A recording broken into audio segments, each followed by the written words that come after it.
Telugu Desam party అంటే క్రమశిక్షణకు పెట్టింది పేరు అని ఆ పార్టీ వర్గాలు చెబుతూ ఉంటాయి.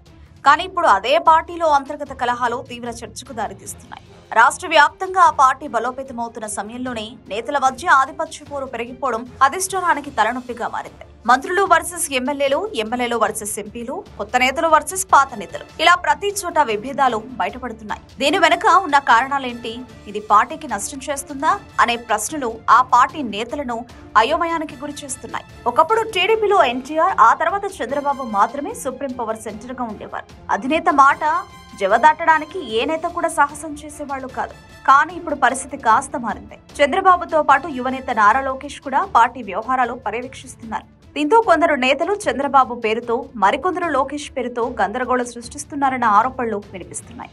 తాజాగా అనంతపురం అర్బన్ నియోజకవర్గంలో చోటు చేసుకున్న పరిణామం పార్టీ పరువును బజారున పడేసింది. ఎమ్మెల్యే వర్సెస్ మాజీ ఎమ్మెల్యే మధ్య ఆధిపత్య పోరు పార్టీకి చెడ్డ పేరు తెచ్చిందని కార్యకర్తలు ఆవేదన వ్యక్తం చేస్తున్నారు.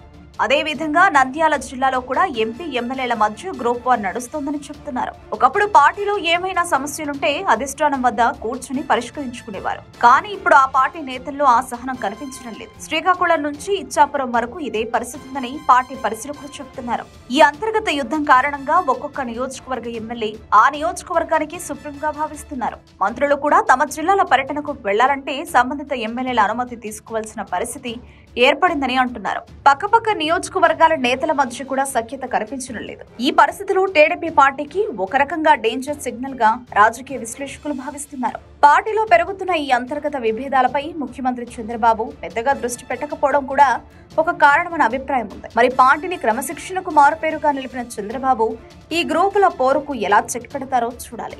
దీనిపై మీ అభిప్రాయం ఏంటి? కామెంట్ రూపంలో మాతో పంచుకోండి.